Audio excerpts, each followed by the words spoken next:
There we go. Hello, Chris. Hello, Steve. How are you? I'll tell you what a gorgeous tree you've got behind you.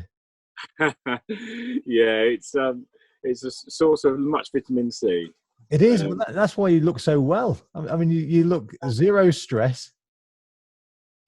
Well, try not to do stress these days. You know, it's not good for you, is it? It's too easy to get stressed out by things, and I think I realised when I was younger, some of the things that stressed me out were just not important. You know, so you have to try to let them run over your head a little bit, and just deflect the stress around a bit, rather than take it on yourself. You know. And I think a lot of business people like yourself, you know, and other, you know, great business leaders, they're all, we kind of get caught up in everyday life as a businessman, don't we? And we do allow it to run us around a little bit, don't we?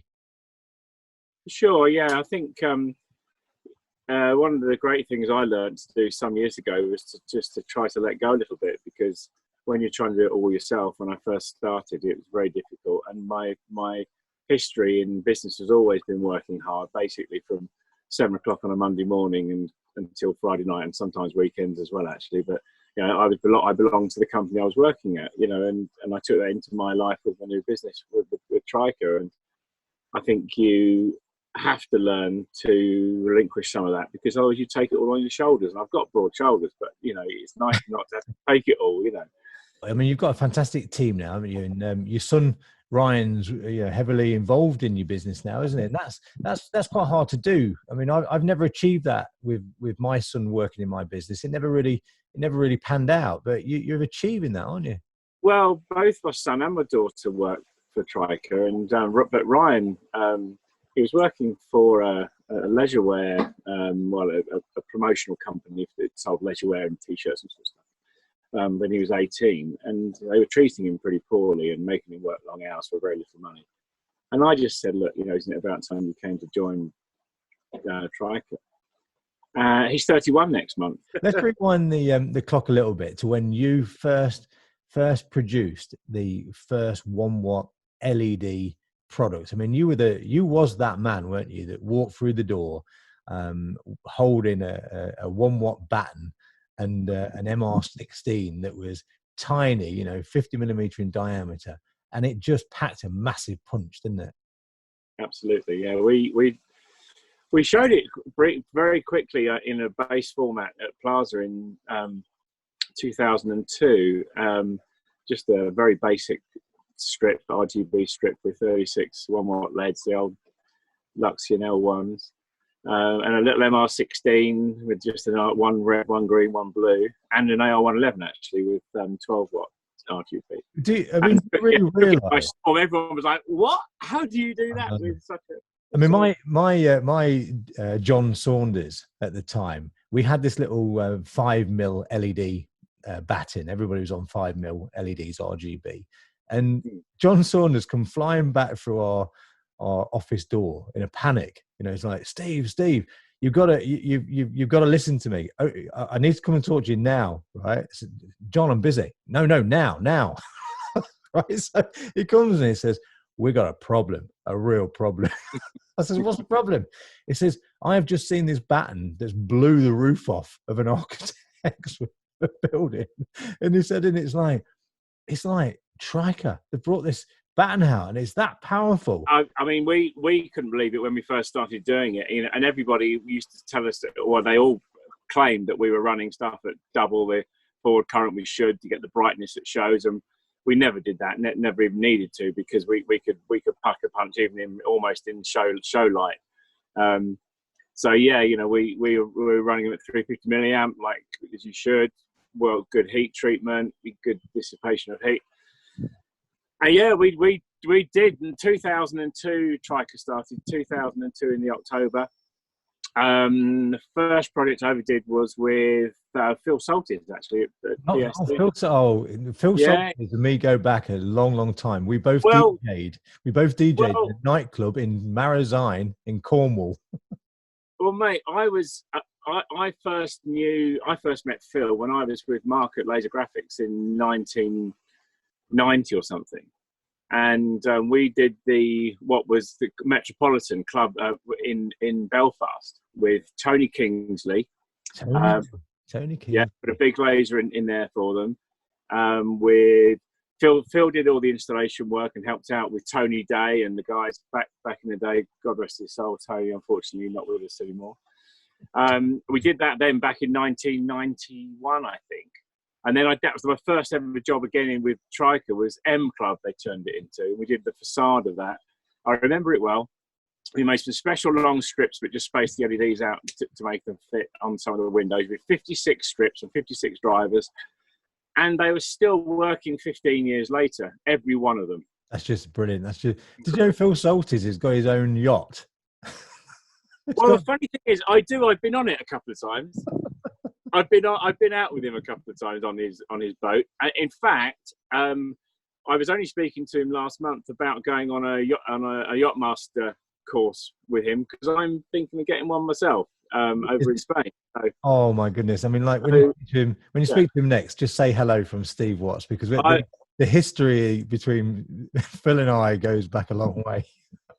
Well, it's funny, a lot of people in this business, the old faces, and I say old in the best possible terms. I don't mean physically old, but just old for the industry. They are just these stalwarts, the people that we looked up to when I first joined that when I was 23, 1989, the same year my son was born. I started with laser graphics and spent 5 years with Mark Brown, who unfortunately is also sadly not with us anymore. He died of cancer a few years ago now, and it was sorely missed by us all. A big, larger-than-life character. I'm sure you met Mark. Yeah. Oh, absolutely, absolutely. And a real cracking guy. But TRYKA has just grown exponentially. I mean, like, we've all been through problems, we've all been through difficulties, like every business does. But the Middle East was something that you just had the insight to have the guts to plow in. I mean, maybe you've had a bit of help, investment, I don't know, along the way. But we certainly had some pointers and some assistance in that respect, and to get us going over there. But I first started going to Dubai and Abu Dhabi and these sort of places. We're very in the early stages of having TRYKA, and we were doing work in lots of different places around the world. But in the Middle East particularly, we were having some success with a few shopping centre projects and some shops and bits and bobs.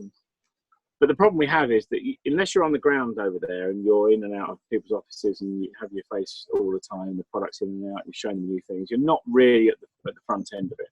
And that we found was a problem.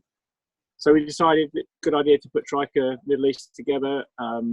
It is just a subsidiary of the company. It's the same. It's the brand. It's the same thing. But they do very well. They've produced some fantastic projects over the last 5 years. Really, really good. Like if we just go slightly back to those products, because it's the products that maketh the man, isn't it? Really, in the real world. Okay. Now that little MR16 that you created, right? You're the father of this MR16. Now, obviously, then I went and manufactured one. And then John Saunders left me and went to work with Robe, which is Analyst, and then Analyst made one.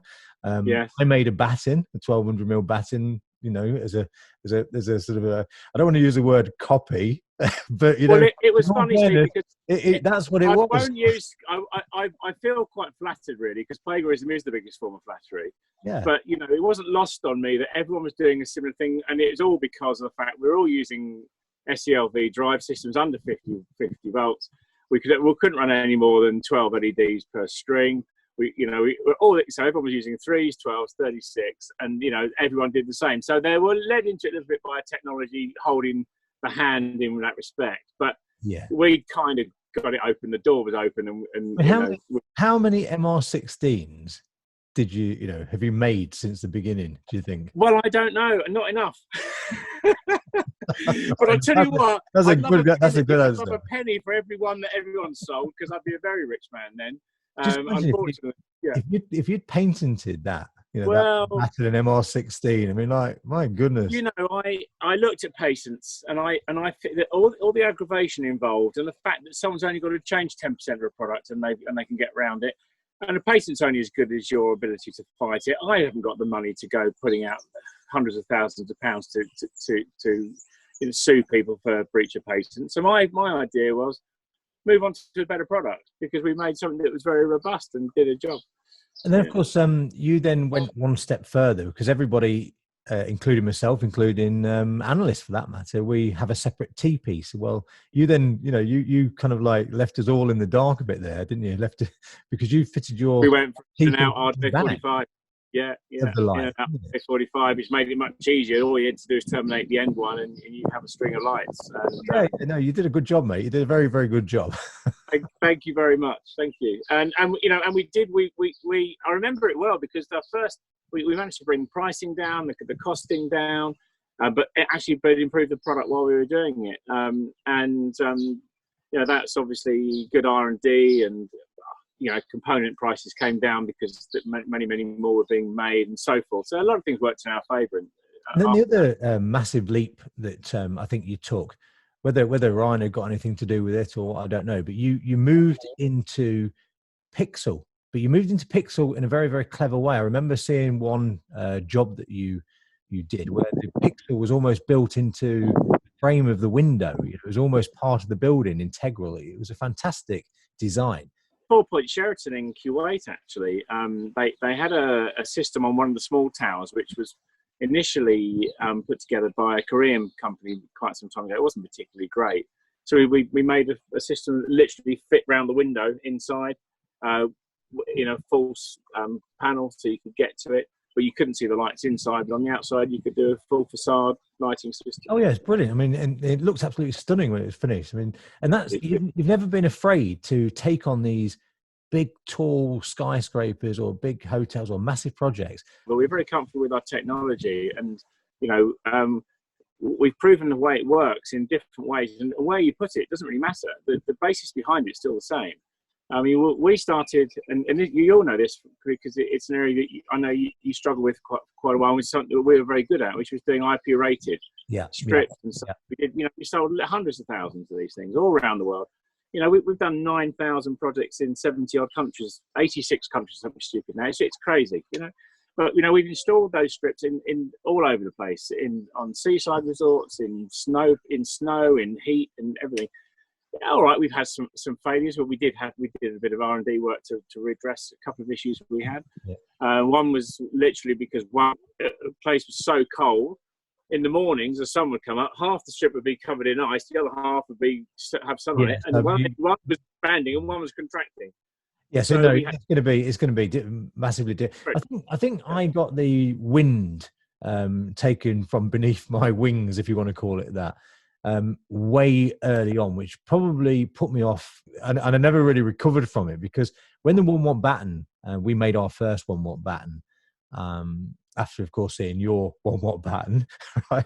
We manufactured over 180 of them for a big project in Australia, and they're RGB, and at the time the binning wasn't brilliant, and we'd got to grips with the red and the blue, but the green was difficult, to say the least, because on one roll of 2000 they'd be all over the place. Yeah. And this one project that we did, there was over 180 batons on the top of a building, and the one color they really, really wanted was green. So you got shades of this and shades of that. We had various greens, it's like, why don't you like red?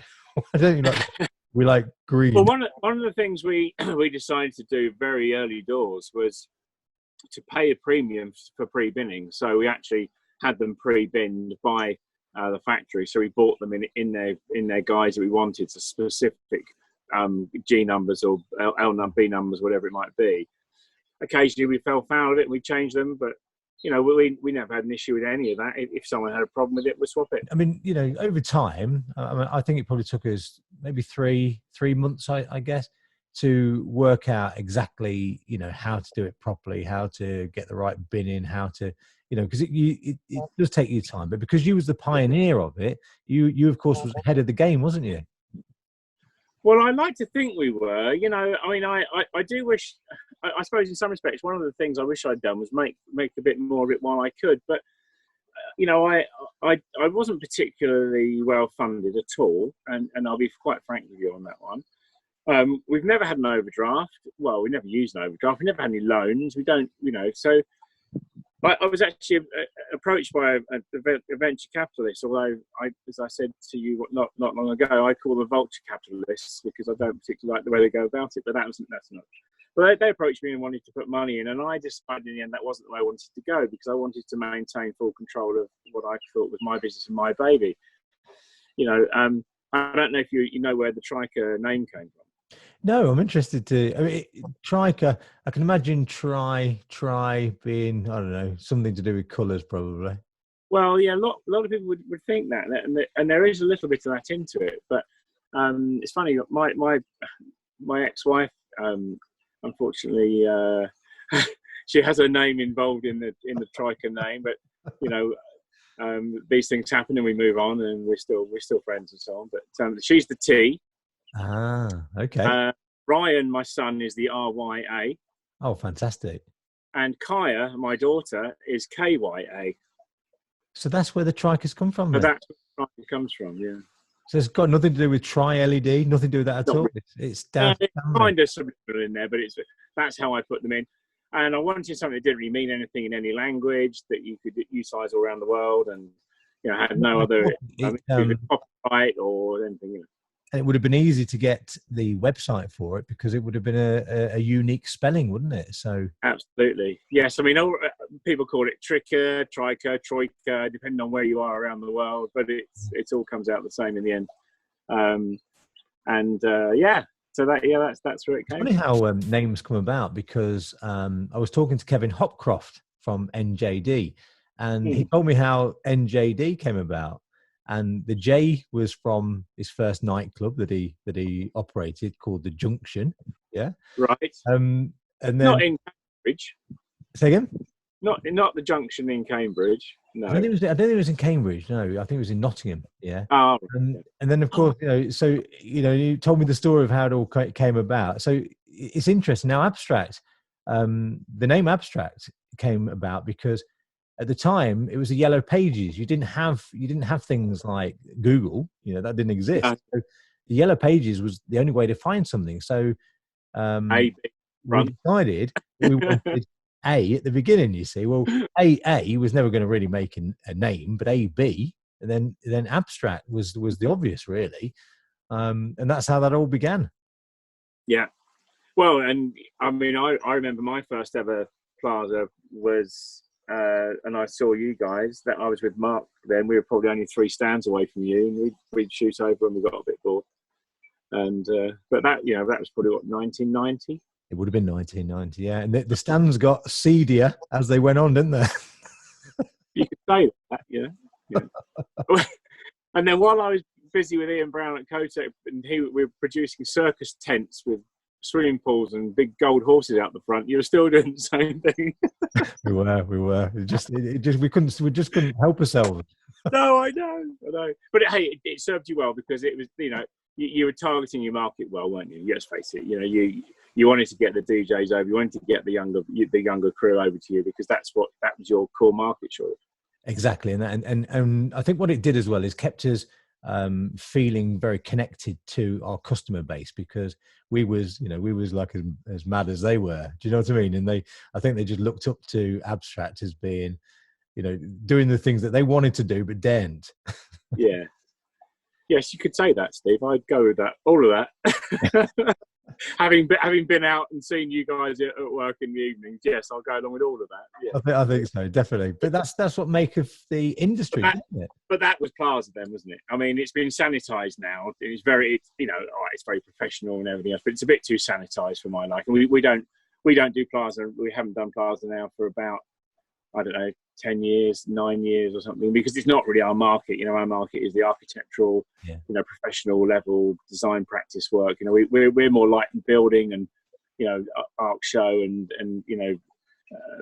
design and build, whatever, as opposed to rock and roll show or, disco show. But, obviously that's my roots, and that's where I've cut my teeth, as they say. So where's the future then? I mean, where do you see the future now that everything's kind of grinded to a bit of a halt. Where do you see the future?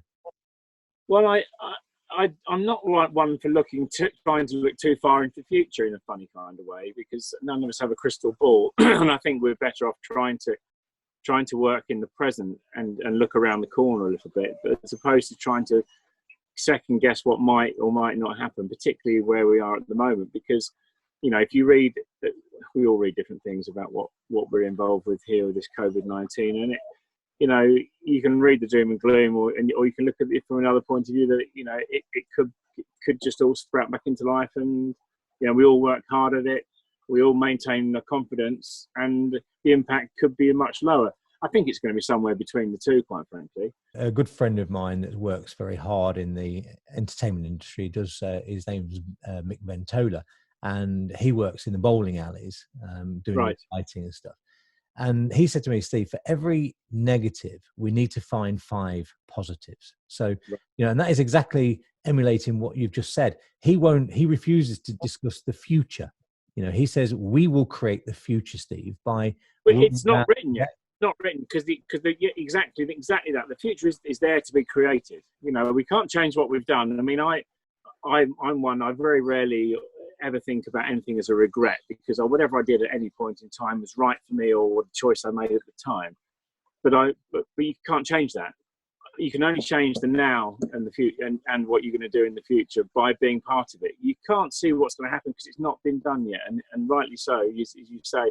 So it's really up to people now, all of us. I mean, my small company, really, in real terms, compared to the big players out there, but we've all got our part to play. If we're all buoyant, confident, and talk things up, and make sure we don't get dragged down into the mire, then things won't be as bad, because we'll make it not so bad, because we'll all do the same.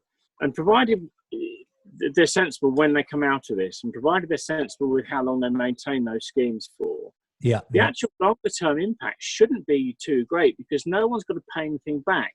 We hope that what happens now is not something that long term we've all got to sort of like pay back. I think it's a reset button that's required, as opposed to a payback button, isn't it? Yes. I mean, we're in a lucky situation in that last year we had a great year, you know, one of our best, for 10 years or so. I know, that annoyed me, because that's exactly what's happened to Abstract. You know, exactly the same thing. We had a beautiful year. We made profit again that I consider to be, just like you have, by the sounds of things, that you've been excited by for the first time in a little while. Yeah. Absolutely. Yeah. And then bang. We have furloughed a few staff, only starting this month, and a couple of the girls from the office were furloughed when we first started because they couldn't work from home. But, you know, we spent a lot of money on infrastructure to get people working from home. Going into this, we had an order book full. I mean, we were looking at doing our turnover within 6 months of the year. You know, we were really flying, so much on the go.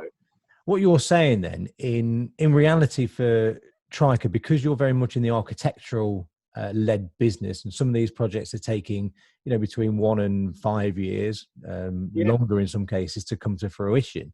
You're kind of saying that as long as this doesn't go on for more than sort of 3, 4, 5 months, then it's in your time scale, it's more of a pause. But a lot of people are still working. We're still shipping orders to people, ready for them to go install. There's still some sites open that are working. You know, we're in the same boat. We're just ticking along. We've got, you know, family members are working in the business. I saw this coming. I mean, obviously, I'm in Spain now, so I saw this coming through quite some time ago. We were talking in February about the fact that light and building would probably be cancelled. They didn't believe me, but I was right, unfortunately, that's the case. And they rescheduled it for September. That's now just been cancelled now, so it won't happen for another 2 years. So that's that out the door. Only cost me about 25 grand, but hey, if you had to pay that, and then what, you'll just have to leave it there for 2 years? Well, we built the stand, you know, everything been paid for. We the day they cancelled it, we just paid £9,500 for hotels. At the very day it was cancelled, and they allowed us to. Because if you didn't do that, you wouldn't have got the hotels, would you? Because they're very, very scarce, aren't they? Yeah, well, and obviously the prices go up and up and up.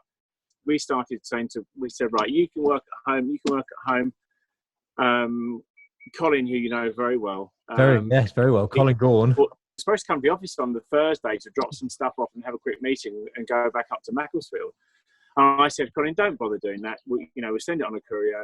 The other things can wait. Do the meeting on the phone. And luckily he did, because the weekend after we went down with COVID. He's fine. Colin did? Yeah. Oh, he's fine. It knocked him for 6 for a few weeks. He ended up with a bit of a chest infection, but he's fine. But at that time, we'd already put some staff working from home. We figured that if it was going to become prevalent, that if we could split the workforce and have half at home and half in the office, but working definitely apart from each other. And that's one of my proudest things, Steve. It is. I've never missed. I mean, people who know me and have worked with us will tell you we've never missed a delivery. All right, we got a day here or a day there. We've never not delivered. We've always delivered the right thing, or we've made it right. We've always done everything right. And on the flip side, we've never had any bad debts. We've never been to court. So we do everything just so. So we always try. I mean, my ethos is just try to make things right. Do it right. Which is exactly what you've done. And one of your core paragraphs, I'll read this here. It says, TRYKA LED take pride in building valuable customer relationships through honesty, integrity, and hard work. So that's what you just said there. That's it. I think I'm pleased I'm wearing glasses, because that almost brought a tear, Steve, because I'm pleased that you noted that.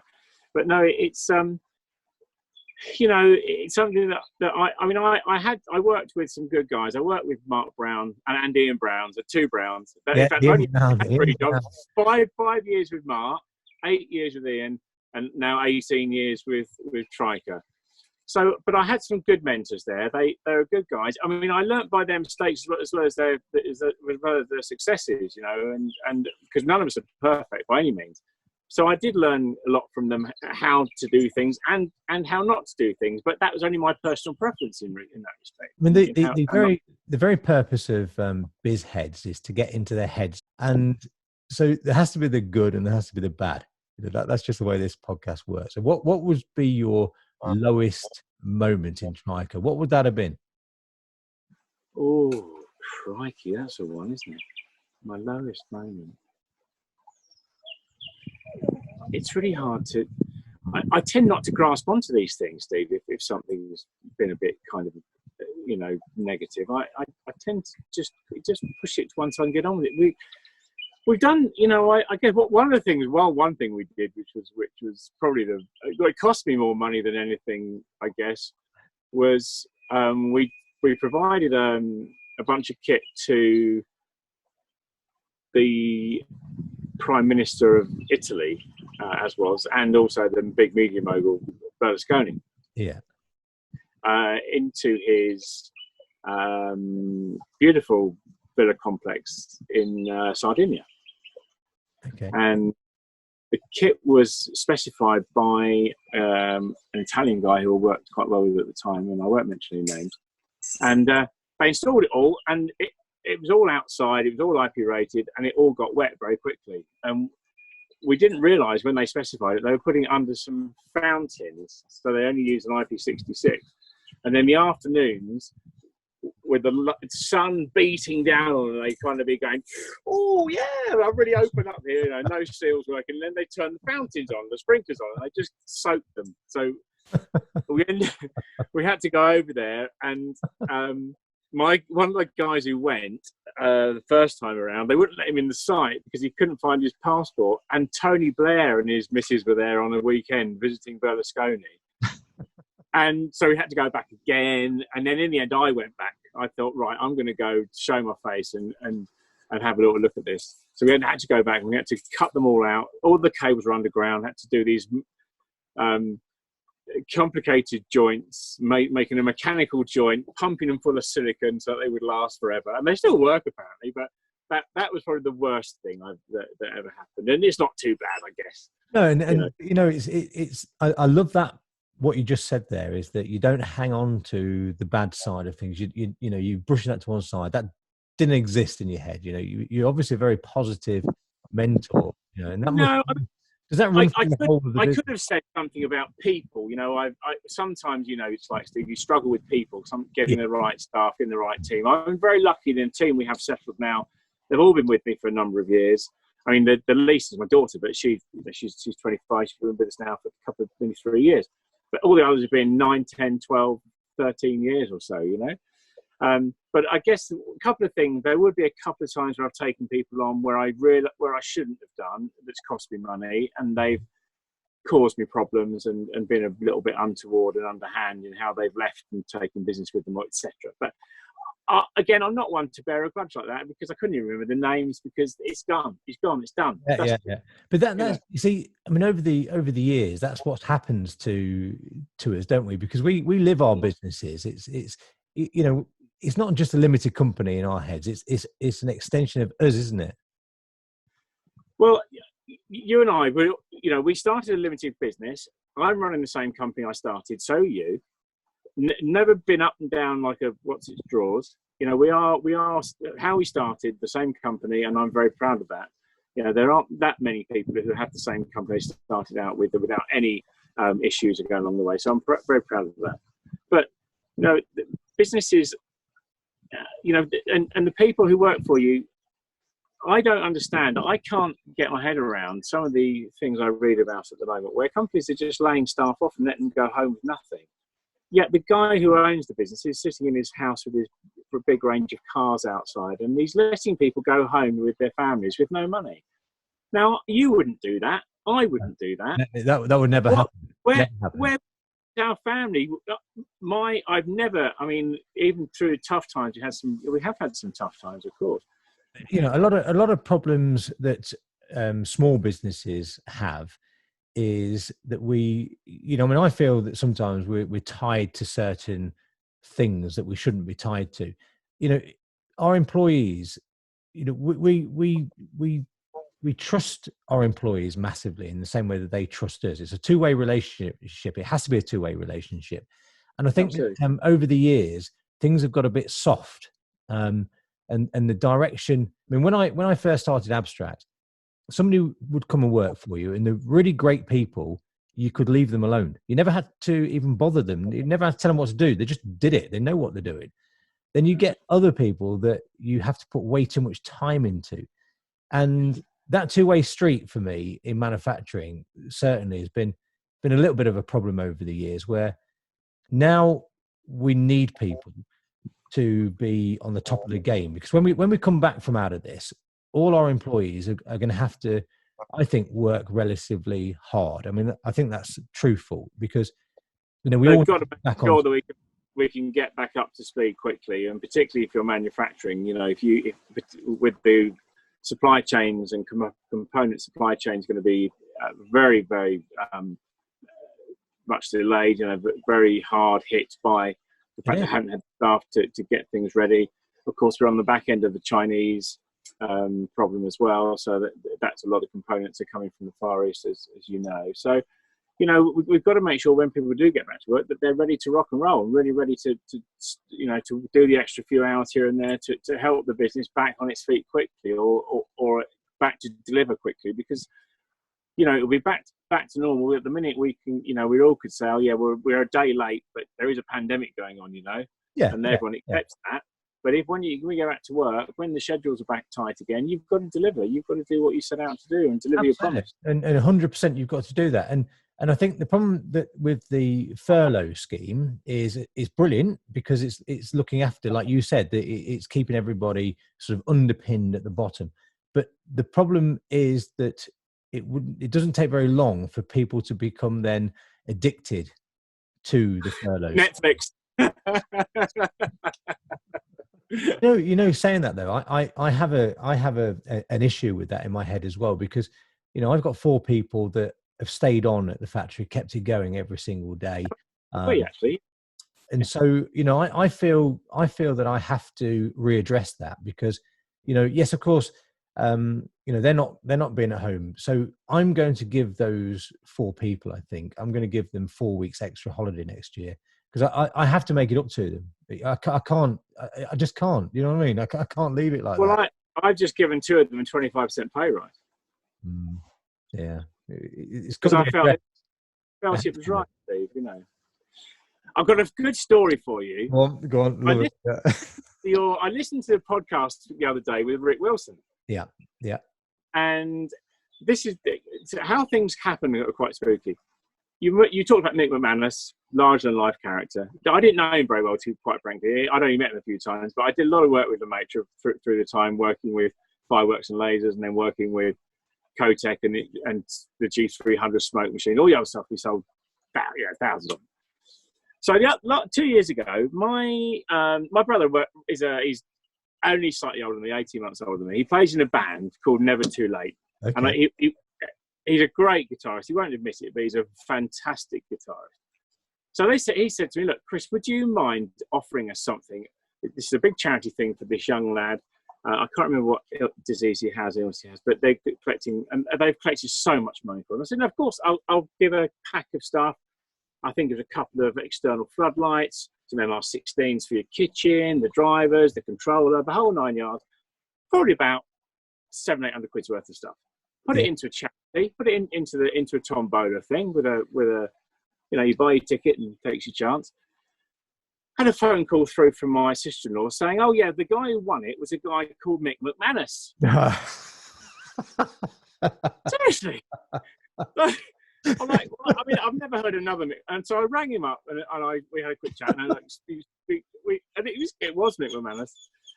We exchanged a couple of emails, and to be fair to him, he said, I don't want the stuff sent to me yet. I want you to keep hold of it because I'm giving it to someone for their special needs son. So he's got some nice stuff for his bedroom and his play area, and they're on holiday. So I'll contact you when I'm back. And apparently Callum at the office sent him the stuff a few months after that. But yeah, so how freaky was that? That it goes through a charity auction to my brother's band, and it's someone who wins it from the industry.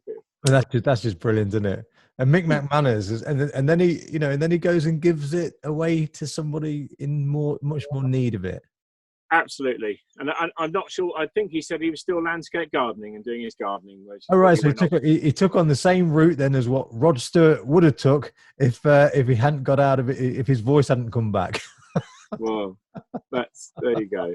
There's no doubt whatsoever that you pioneered architectural lighting with the 1 watt batons. There's no doubt about that whatsoever. TRYKA's gone on, through rough times, rough patches. You've made the best of it with your positive attitude, and no wonder. Steve, I'm not going to sit and I can't take the credit for this, because if it wasn't for the people who work for the company who've driven this forward with me, it wouldn't have happened. Because I'm not. I mean, it's not a failing, it's how I set about things. I don't micromanage people. I hardly manage some people at all. I just give them a job to do, get on with it. Because with Ian Brown, I've mentioned him a few times, and I respect Ian really fantastically, but he's right up there in my book. I mean, a lot of people said that we fell out when I left Kotek, but nothing could be further than the truth. I have an utmost respect for him. But one thing he did do, which I would never do, was he micromanaged. He'd write lists for people to do each day, what they do. And that was just their job, but he'd love to write a list. Now, that's his style, that's fine. I don't have an issue with that, but that's not me. I just say to people, there's your job, there's the tools, get on with it. When he was at Kotek, do you remember a thing? I think it was called the moon some dancer or something like that. Do you ever remember that thing? Prisma Moon or something. Was it that one? Moon, something great big thing. It was made by a pot. That was my brother made that. My brother Martin, when he me and him worked together when I came back from Spain, because I worked for a large company called Copperluth. And Copperluth was a big discotheque lighting manufacturer. Okay. Right. Back in the day, like Satel, all of these big ones. Well, Copperluth was one of the big ones. And I worked. That was when he had WB lighting, though, wasn't it? Yes, when that's right, WB lighting. That's before then. That's it. Well, when I came back, I started manufacturing. I started working for my brother, Martin, as an injection molder because I had no job. Yeah, and that's how I started Abstract in his little unit, because I got all these bits and made a twister. Okay. Yeah. And then we fell out. Me and Martin fell out. We didn't talk for 10 years. I went my way and started Abstract. He went his way and started a little lighting business, and he sold his stuff to Ian Brown. Yeah. It's just incredible, isn't it? The industry is so intermingled. It is. There were some characters. I mean, you know, the Bruno Didoros of this world, and you know, goodness, yeah. I know I worked with Gino Malocca when I first went into the industry. In fact, he's got a business up near Granada, TP business that does really well. Well, unfortunately, shut down until next weekend, but luckily they can open, so that's a good thing about coming out of this lockdown. So I worked with Gino and his brother Ram and Mark, and you know, going forward, I guess, you know, all the people that you know we worked with, that Derek Saunders and all these guys. Awesome. It was awesome, wasn't it? Yeah, it was. And I mean, you know, as I was saying a minute ago, you know, I've kind of stepped sideways a little bit. I let the guys run. I've given them the ball to play with and let them run with it, and they do bloody well, you know, and do really well for me. I still manage it all.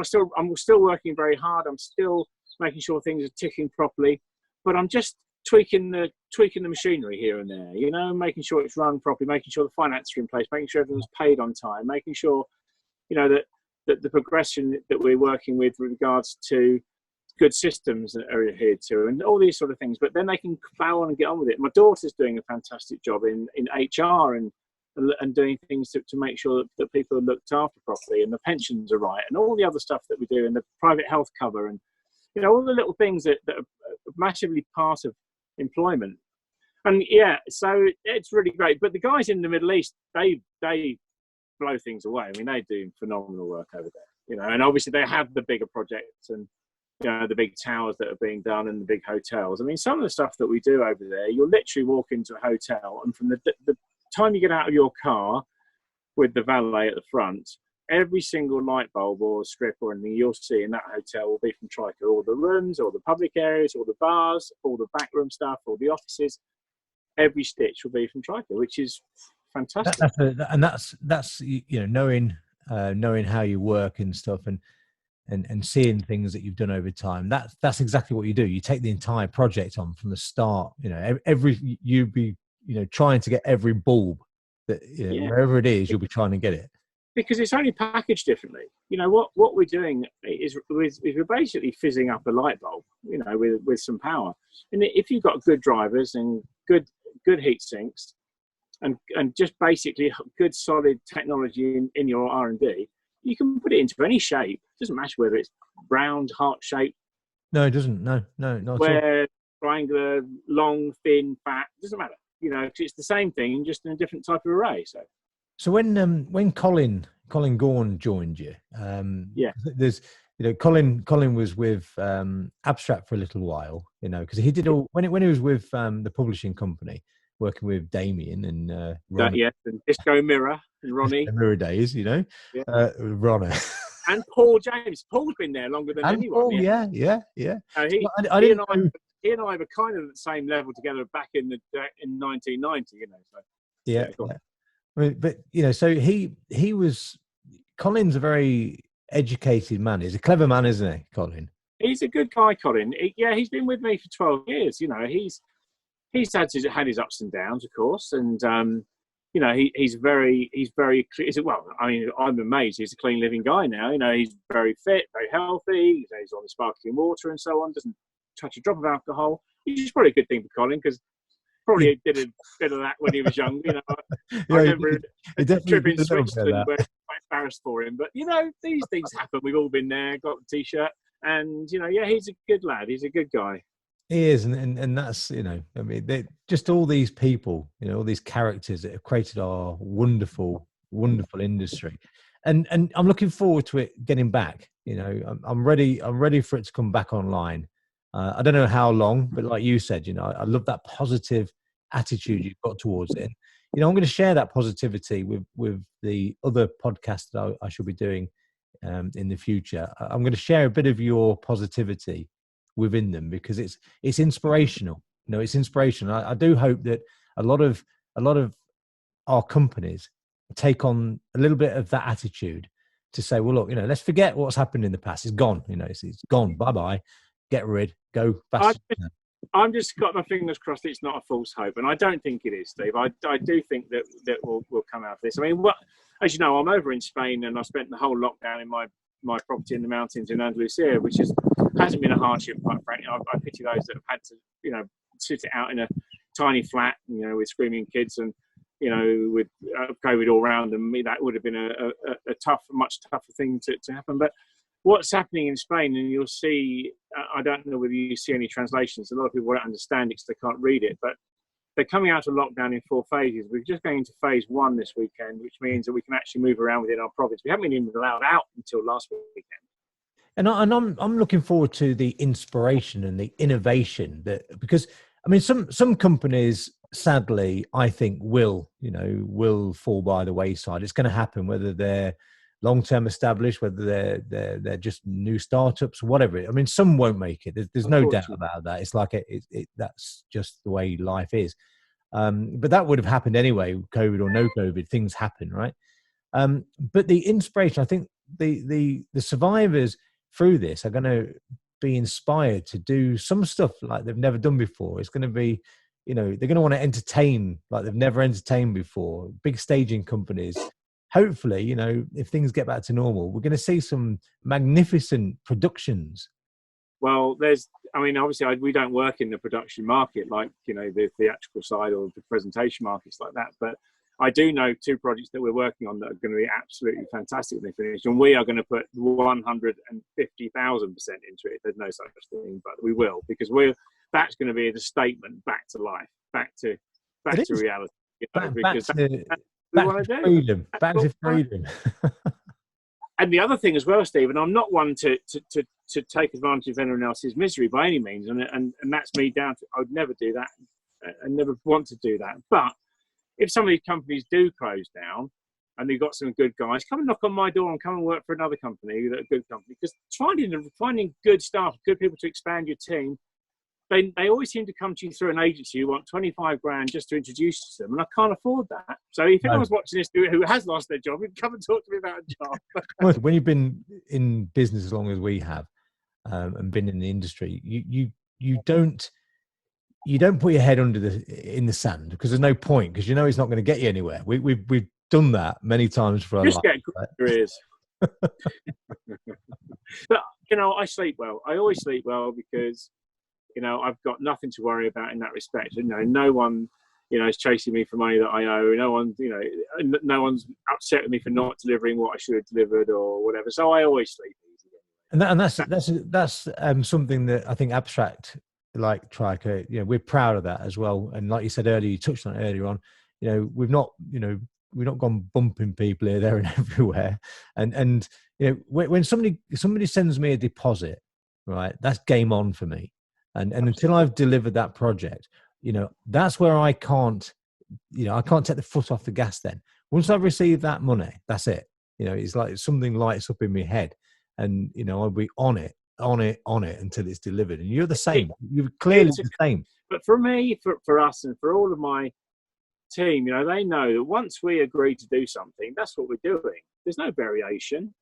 That's what we're going to do, and we're going to deliver it, because that's business. When you shake someone's hand or you take an order from someone and accept that order, and as you say, well, as soon as they've given you some spondoolies in the bank, then you're committed and they're committed, and you get on and you do it.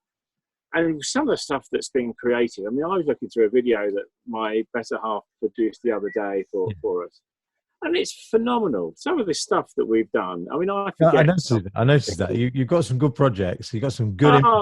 We should send some around the world. And Sam's got a first-class honours degree in design and photography, and so we should probably truck around the world for a year or something and just take pictures of all these places. Yeah, you ought to.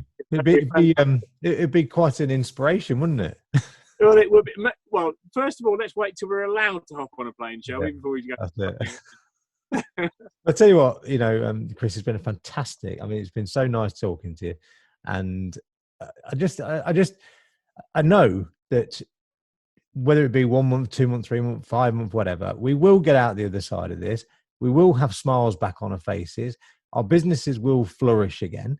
Our employees will, be feeling safe and secure again, because they must get a bit worried and uptight about stuff. But knowing they've got good, solid people behind them, I know everybody that works for Abstract, they're not worried about whether I'll pay them, because they know that's going to happen. What they'll be worried about is whether we're fortunate enough to get any new business to come out to. But we will, because we break the business. Steve, don't worry about the things that you can't affect, because if you worry about the things you can do something about, which is doing a good job, working hard, doing the right things within your business and so forth in what you're doing, there's no point worrying about what might happen, because you're preempting it happening. If you decide, if you worry about what you can affect yourself now to make it better, then what you're worrying about isn't going to happen. So exactly. That's a brilliant way. That's a brilliant way of finishing up. And I thank you so much. And it's been an absolute pleasure. Thank you, Steve. It's been great fun. Thank you. Cheers, mate. Bye for now. Bye-bye. Cheers.